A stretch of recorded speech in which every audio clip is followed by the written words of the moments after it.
Desert me. You're the sweetest honey from the honeybee. Unity, baby. Oh, yes.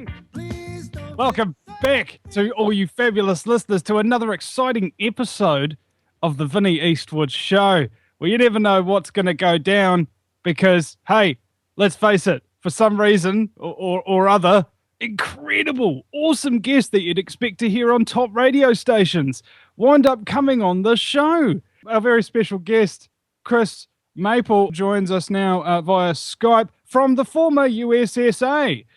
Chris, welcome to the program. Thanks, Vinny, for having me. Excited to be here. Very special. And also you have somebody else there with you? Yeah, I do. I have my co-producer and director, Paul Wittenberger, who is the director of What in the World Are They Spraying? He's also the producer of that film as well. So he's joining us here. Say hi, Paul. Hello. It's like a wee little family round table. Now, chemtrails and yourself, is there a connection, I wonder? Could you please divulge just a little bit about yourself, where you came from, and what got you into your particular field of activism? I was just your typical everyday guy who really never followed the media too closely, politically and socially as well. Never really had the time for it, too wrapped up in my own world and life, as is, I'd say, 90-something% of the population out there today. As far as what got me involved on this quest, it wasn't until a few years after 2001 that I started, somebody pointed out Building 7 and said, hey, you ever recognize that third building that had dropped that day? And that started the quest right there, and I would say about 5, 6 years, I've been just in my own time, digging through mountains of evidence, and I was really heavily into the 9/11, but I was looking for more of a broader picture. I wanted more answers. I wanted truth to everything. It's pretty evident to me what went on 9/11, and it was that journey, that started there, that took me here today to where we are. And you had mentioned chemtrails to me. My partner here, Paul, who he's in the background right now, running around setting cameras and microphones, and he's our director guru. So he and I befriended one another when I moved out to Los Angeles about 4 or 5 years back, and we from time to time would bounce ideas off one another and expose our findings to each other, and we always had this story that we wanted to tell, and he released his film, What in the World Are They Spraying? And it was a few years prior to that somebody had pointed out to us the lines in the sky, and I guess from there, I couldn't take my eyes off the sky, I guess you could say. It's always one thing leading to another whenever you approach any New World Order topic. There becomes, if you look hard enough, there becomes branches and fingerprints that go over everything. And in so doing, every conspiracy that happens anywhere in the world somehow connects us all in a roundabout kind of way. And of course, now, with the explosive success of the film, there are more projects, and indeed this one right here, currently underway. What's the title of this work now? It's The Great Culling, and that's Culling. And I don't know if you're familiar with the term. Oh yeah. Okay. I live in New Zealand, mate. Trust me, we know all about culling. We've got something like 40 sheep to the person. Is that what they limit you guys at now, huh? Oh, yeah, absolutely. And I always thought that there was just 41 times as much sheep. The sheeple. Well, let's jump forward on that particular issue then, shall we? What is the end game for them now? I mean, how many of us are going to be left, and what kind of conditions are we going to be made to be left under if left unchecked?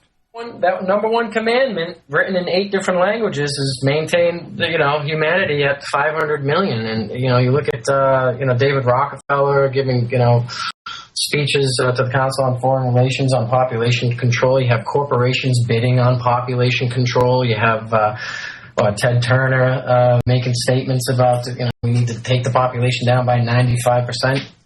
It's going to be a massive amount. And I'm just curious as to, these chemtrails, what we see above our head, the increase of the vaccinations, and it just seems like we're in high gear now. This ideology, this idea of this global government, this one world order is not a new idea. It's just we're all now awakening to it, and it's new to us. Yeah. It reminds me of something that David Icke said, is that we already are born endowed with all the knowledge of the universe, so that when we learn something, we're not actually learning something. We're simply remembering something that we already know that's been locked away in our DNA. And I was kind of like thinking of that as a philosophical point of view rather than being literal. And it's like there is something innate within us that when we see what is truly going on, it is a shock to the system that kind of bypasses all rational thought. It bypasses everything, and it cuts straight to the chase. What are you going to do about it? What are you going to do about it? And that's the question. And that's what the question I want to kind of pose to everybody who can hear my voice is, what are you going to do about it? I mean, I know what I'm doing. I'm trying to do my part, I guess I could say.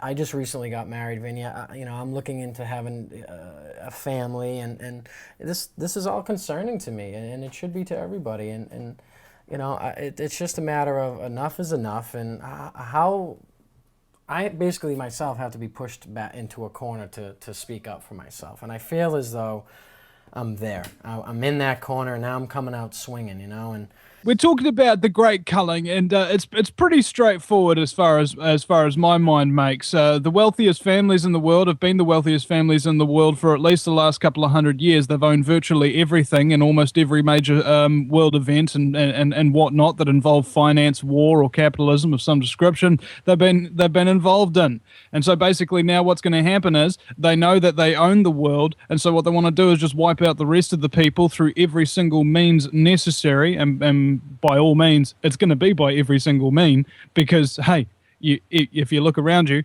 everything's poisonous, everything's contaminated, everything's something that's going to kill you. Slowly, but surely. Death and taxes, and one does not preclude the other. You're right.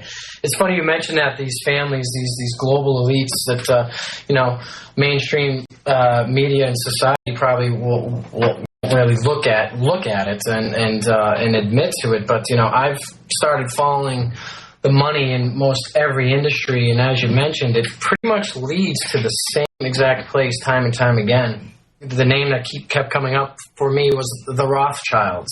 Well, if you look at these families, I mean, what is it that they don't control today? I mean, they have the politicians, they own the governments, they own the mining industry, the monetary systems, the IMF, the World Bank. Everybody answers back to this one particular family. I always thought it was the Rockefellers that owned America, but then you realize when I started doing research, they were agents of the Rothschilds, as were the Warbugs, and when into the banking industry. When J.P. Morgan passed away, he was thought to be one of the most richest men in America, if not the world. Come to find out, he only owned 12% of his company's fortune.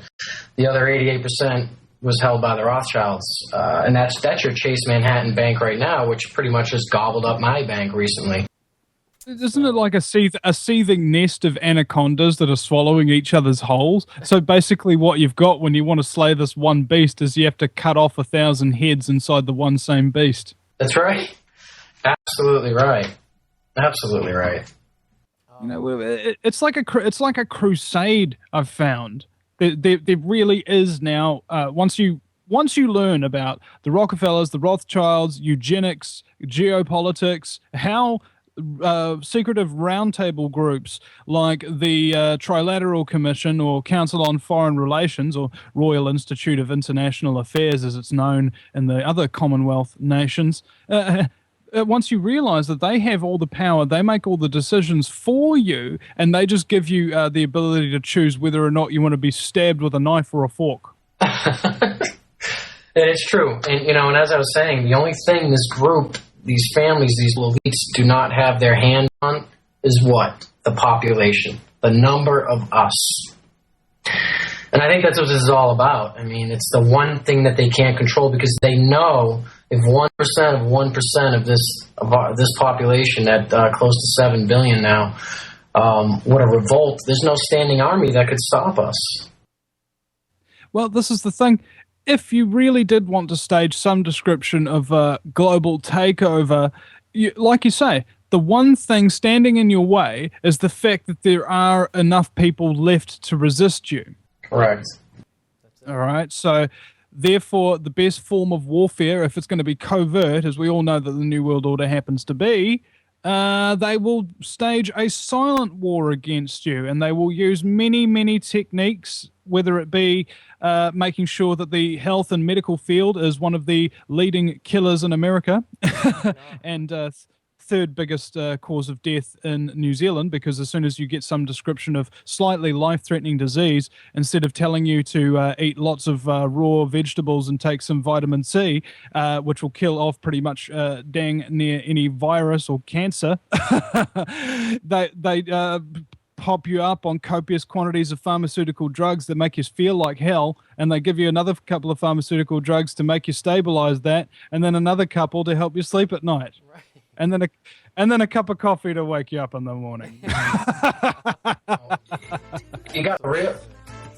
Unfortunately, we've got to go to break. You're listening to the Vinny Eastwood Show. A very special guest from the Great Culling is Chris Maple and Paul Wittenberger, the film director of What in the World Are They Spraying? And we'll be right back after these short messages from our sponsors. Back in a moment.